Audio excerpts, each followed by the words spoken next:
Hello guys, welcome to बाइडली study. Guys, आज की इस वीडियो में मैं आपको पिछली ग्रुप डी और एनटीपीसी परीक्षा में पूछे गए ध्वनि चैप्टर के क्वेश्चंस को बताने वाला हूं। तो चलिए स्टार्ट करते हैं आज की इस वीडियो को। ध्वनि का प्रसार किस में अधिक होता है? तो इसका राइट आंसर जो हो जाएगा ऑप्शन नंबर ए हो जाएगा। ध्वनि का प्रसार ठोस में सर्वाधिक होता है। ठीक है दोस्तों, नीचे मैं आपको ये और दिखाना चाहता हूँ कि ध्वनि का प्रसार सर्वाधिक ठोस में होता है, फिर उससे कम द्रव में होता है, फिर सबसे कम गैस में होता है। ये ध्वनि के प्रसार का घटता हुआ क्रम है, यानी कि सर्वाधिक जो ध्वनि का प्रसार होता है वो ठोस में होता है। ठीक है दोस्तों, बात कर लें ध्वनि किस में गति नहीं कर सकती, तो ध्वनि निर्वात में गति नहीं करती है, ये आपको ध्यान रखना होगा। ठीक है दोस्तों, अल्ट्रासोनिक तरंगों की आवृत्ति कितनी होती है? तो इसका राइट आंसर जो हो जाएगा ऑप्शन नंबर सी हो जाएगा, 20 किलो हर्ट्ज से अधिक। ये कह दो 20,000 से अधिक, 20,000 से अधिक कह दो, ये 20 किलो हर्ट्ज से अधिक कह दो। तो इसका राइट आंसर जो हो जाएगा ऑप्शन नंबर सी हो जाएगा। ठीक है दोस्तों, लगातार या एकाधिक के कारण प्रतिध्वनियों को एक से अधिक बार सुना जा सकता है। तो किसके कारण एक से अधिक बार ध्वनि को सुना जा सकता है? तो वह है, उसका राइट आंसर हो जाएगा ऑप्शन नंबर बी, परावर्तन के कारण ध्वनि को एक से अधिक बार सुना जा सकता है। ठीक है दोस्तों, नेक्स्ट क्वेश्चन है, ध्वनि की दृढ़ता जो दोहरे प्रतिबिंब का परिणाम होती है, इसे क्या कहा जाता है? तो इसका राइट आंसर जो हो जाएगा वो ऑप्शन नंबर डी हो जाएगा, प्रतिध्वनि कहा जाता है। ठीक है दोस्तों, नेक्स्ट क्वेश्चन है, तरंग लंबाई आमतौर पर ग्रीक लेटर में दर्शाया जाता है। तो इसका राइट आंसर हो जाएगा ऑप्शन नंबर बी, लैम्डा द्वारा तरंग दैर्ध्य को दर्शाया जाता है। ठीक है दोस्तों, ये इसमें पूछा गया है कि तरंग लंबाई को किस ग्रीक लेटर में दर्शाया जाता है। तो इसका राइट आंसर हो जाएगा option number B, lambda. Next question है, निम्नलिखित में से कौन सा कथन ध्वनि तरंगों और प्रकाश तरंगों के बारे में सही है? दोनों अनुप्रस्थ तरंगे हैं, दोनों अनुदैर्ध्य तरंगे हैं, ध्वनि तरंगें अनुप्रस्थ होती हैं और प्रकाश तरंगें अनुदैर्ध्य होती हैं, ध्वनि तरंगें अनुदैर्ध्य होती हैं और प्रकाश तरंगें अनुप्रस्थ होती हैं। तो सबसे पहले दोस्तों मैं आपको अनुदैर्ध्य और अनुप्रस्थ तरंगों के बारे में बताने वाला हूँ कि ये क्या होती हैं। तो जो आपको ये चित्र दिख रहा होगा दोस्तों, ये जो ऊपर नीचे गति करती हुई ये तरंगें दिख रही हैं, ये अनुप्रस्थ तरंगें होती हैं, और ये समांतर जो दिख रही हैं आपको, ये अनुदैर्ध्य तरंगें होती हैं। दोस्तों, इन तरंगों को हम किसी निश्चित दिशा में ही भेज सकते हैं, इसलिए इन्हें अनुदैर्ध्य तरंगें कहते हैं। और जबकि अनुप्रस्थ तरंगें जो होती हैं, इन्हें किसी भी दिशा में भेजा जा सकता है, ये इसलिए अनुप्रस्थ तरंगें होती हैं। अनुप्रस्थ तरंगें यानी कि प्रकाश तरंग होती हैं, प्रकाश तरंगों को अनुप्रस्थ तरंग कहते हैं। इन्हें किसी भी दिशा में भेज सकते हैं, कि जो ध्वनि तरंग होती हैं इसे निश्चित दिशा में भेजा जा सकता है, इसलिए इन्हें अनुदैर्ध्य तरंग कहते हैं। तो इसका राइट आंसर जो हो जाएगा इस प्रकार, ध्वनि तरंगें अनुदैर्ध्य होती हैं और प्रकाश तरंगें अनुप्रस्थ होती हैं। ठीक है दोस्तों, ये आपको ध्यान रखना। नेक्स्ट क्वेश्चन है, निम्नलिखित में से किस विद्युत चुम्बकीय तरंग की तरंग दैर्ध्य सबसे कम होती है? तो सबसे पहले मैं आपको दोस्तों ये टेबल दिखाना चाहता हूँ। ये टेबल, इसके द्वारा आपको सही समझ में आएगा। ये टेबल गा ए पा दी आ सू रे दी, गा से गामा, एक्स परावैंगनी, दृश्य, अवरक्त, सूक्ष्म, रेडियो और दीर्घ।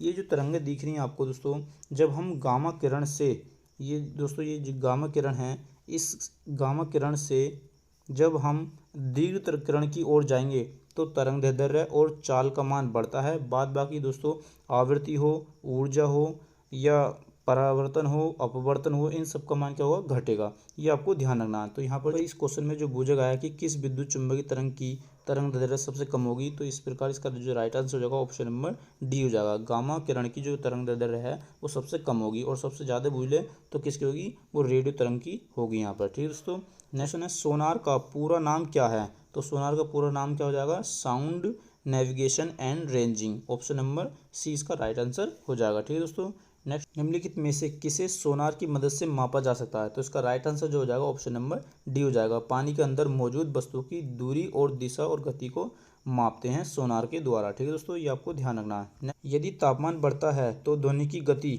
अनंत हो जाती है, घटती है, शून्य हो जाती है या बढ़ती है, ये आपको बताना है। तो सबसे पहले दोस्तों मैं आपको ये बता देता हूँ, ये टेबल जो दिख रही हुई है आपको स्क्रीन पर, ताप बढ़ाने पर ध्वनि का मान बढ़ता है और घटाने पर घटता है। आर्द्रता बढ़ाएंगे तो ध्वनि का मान बढ़ेगा, प्रत्यास्थता बढ़ाएंगे तो ध्वनि का मान बढ़ेगा। ये आपको टेबल ध्यान रखनी है। ठीक है दोस्तों, तो यहाँ पर जो क्वेश्चन में पूछा गया है ये, तो यहाँ पर ये क्वेश्चन में जो पूछा गया आपसे कि ताप बढ़ाने पर क्या होगा? ध्वनि का मान क्या होगा?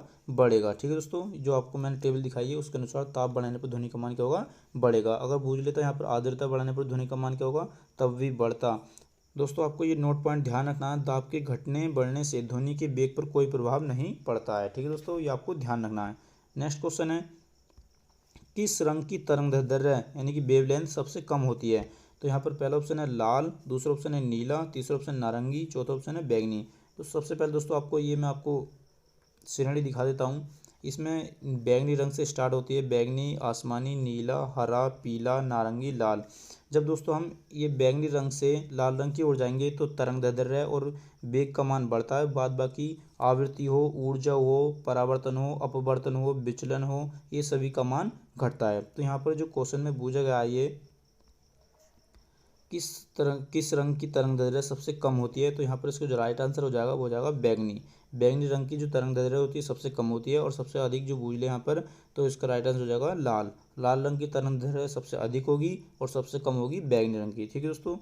अलग अलग प्रतिध्वनियों को सुनने के लिए ध्वनि के स्रोत से अवरोध की न्यूनतम दूरी होनी चाहिए, तो इसका राइट आंसर जो हो जाएगा ऑप्शन नंबर बी, 17.2 मीटर होनी चाहिए। ठीक है दोस्तों। नेक्स्ट क्वेश्चन है, ध्वनि तरंग की विशेषता नहीं है, तो यहाँ पर आयाम, वेग, आवृत्ति ये ध्वनि के क्या होते हैं दोस्तों, स्रोत होते हैं, जबकि हर्ट्ज जो है ये आवृत्ति का मात्रक है। तो यहाँ पर जो इसका राइट आंसर हो जाएगा ऑप्शन नंबर डी। डी यहाँ पर ध्वनि तरंग की एक विशेषता नहीं है। ठीक है दोस्तों।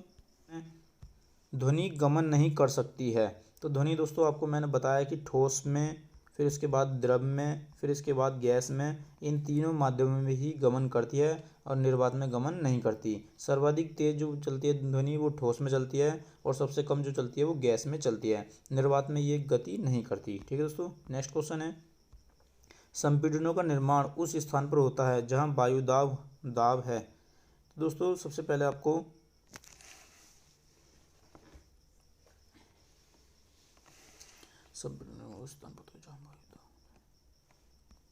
संपीड़नों का निर्माण उस स्थान पर होता है जहां वायुदाब है। तो दोस्तों सबसे पहले आपको ये नीचे चित्र दिख रहा होगा, विरलन की स्थिति होती है जहां वायुदाब कम होता है, और संपीड़न की स्थिति वहां होती है जहां वायुदाब अधिक होता है। तो यहाँ पर वही पूछा गया है, संपीड़नों का जो निर्माण होता है उस स्थान पर होता है जहाँ वायुदाब क्या होगा, उच्च होगा। ठीक है दोस्तों। संपीड़न निर्माण उच्च वायुदाब वाले क्षेत्र पर होगा, जबकि विरलन का जो निर्माण होगा वो कम वायुदाब वाले क्षेत्र पर होगा।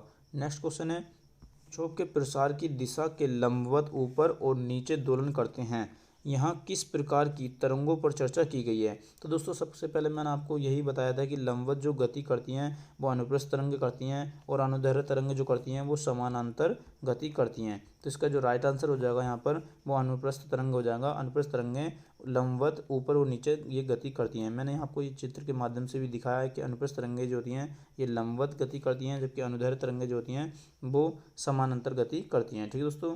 नेक्स्ट क्वेश्चन है, ध्वनि तरंग की आवृत्ति मापने की मानक इकाई है। तो जो आवृत्ति मापते हैं हम दोस्तों वो हर्ट्ज में मापते हैं। तो इसका राइट आंसर जो हो जाएगा ऑप्शन नंबर बी हो जाएगा। नेक्स्ट क्वेश्चन है, ध्वनि की तीव्रता मापी जाती है। तो ध्वनि की तीव्रता को जो दोस्तों हम डेसिबल में मापते हैं। तो इसका राइट आंसर हो जाएगा option number C. Next question है, दिए गए ताप पर ध्वनि की गति में अधिकतम होती है। तो सबसे पहले दोस्तों मैं आपको ये टेबल दिखाना चाहता हूँ कि जल में ध्वनि की जो चाल होती है 1498 मीटर प्रति सेकंड होती है। स्टील में ध्वनि की चाल 5960 मीटर प्रति सेकंड होती है। एल्यूमिनियम में ध्वनि की चाल 6420 मीटर प्रति सेकंड होती है। जबकि निकल की बात कर लें यहाँ पर, निकल में ध्वनि की चाल जो होती है 6040 मीटर प्रति सेकंड होती है। ऑक्सीजन में ध्वनि की चाल 316 मीटर प्रति सेकंड होती है, और हवा में ध्वनि की जो चाल होती है 332 मीटर प्रति सेकंड। तो इस टेबल के अनुसार दोस्तों ध्वनि की जो चाल होगी सर्वाधिक जो होगी वो एल्यूमिनियम में होगी। एल्यूमिनियम में ध्वनि की चाल जो होती है कितनी होती है, 6420 मीटर प्रति सेकंड होती है। ठीक है दोस्तों, ये आपको ध्यान रखना है। नेक्स्ट क्वेश्चन है, ध्वनि के कारण उत्पन्न होती है। ध्वनि किसके कारण उत्पन्न होती है, तो दोस्तों कंपन के द्वारा ये ध्वनि उत्पन्न होती है, ये भी आपको पता ही होगा। ध्वनि निम्न में क्या एक है, तो इसका राइट आंसर जो हो जाएगा ऑप्शन नंबर बी हो जाएगा, यांत्रिक तरंग। ध्वनि एक यांत्रिक तरंग है।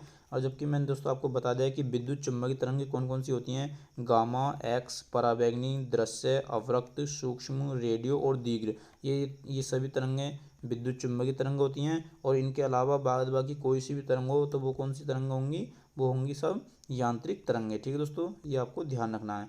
नेक्स्ट क्वेश्चन आ जाए, अनुदैर्ध्य तरंगों में कण संचरण की दिशा में कंपन करते हैं। अनुदैर्ध्य तरंगों में कण संचरण की दिशा में कंपन करते हैं। तो अनुदैर्ध्य तरंगों में जो कण होते हैं वो किस प्रकार संचरण करते हैं, समानांतर संचरण करते हैं। मैंने आपको ऊपर बता दिया है कि अनुदैर्ध्य तरंगों में कण जो होते हैं वो समानांतर दिशा में संचरण करते हैं, जबकि अनुप्रस्थ तरंगों में जो कण संचरण करते हैं वो लंबवत करते हैं। ठीक है दोस्तों। नेक्स्ट क्वेश्चन आ जाएगा यहाँ पर, वायु में ध्वनि की चाल ज्ञात करें। तो वायु में ध्वनि की चाल जो होती है वो 331 मीटर प्रति सेकंड होती है, या 332 मीटर प्रति सेकंड। इन दोनों में से कोई सा भी आपको ऑप्शन रखा हुआ मिल जाएगा। नेक्स्ट क्वेश्चन है, समुद्री जल में ध्वनि की चाल होती है, तो समुद्री जल में ध्वनि की चाल जो होती है वो 1531 मीटर प्रति सेकंड होती है। ठीक है दोस्तों, ये आपको ध्यान रखना है। नेक्स्ट क्वेश्चन है, निम्नलिखित पर ध्वनि तरंग भ्रमण करती है, तो इसका पहला ऑप्शन हो जाएगा विभिन्न माध्यमों में भिन्न गति, विभिन्न माध्यमों में एक ही गति, लकड़ी में 10 मीटर प्रति सेकंड, एक ही माध्यम में भिन्न गति। तो दोस्तों मैंने आपको बताया कि विभिन्न विभिन्न माध्यमों में भिन्न भिन्न गति होती है ध्वनि की। जैसे कि ठोस माध्यम में कुछ और होगी उसकी गति, द्रव माध्यम में कुछ और गति होगी और गैस माध्यम में कुछ और गति होगी। तो वो ये विभिन्न माध्यम हो गए और उनकी गति भिन्न भिन्न हो गई। तो इसका राइट आंसर जो हो जाएगा ऑप्शन नंबर ए हो जाएगा कि विभिन्न माध्यमों में भिन्न भिन्न गति होती है ध्वनि की। नेक्स्ट क्वेश्चन आ जाएगा, नेक्स्ट क्वेश्चन क्या कहता है, निम्नलिखित में से कौन सा निर्वात में यात्रा नहीं कर सकता।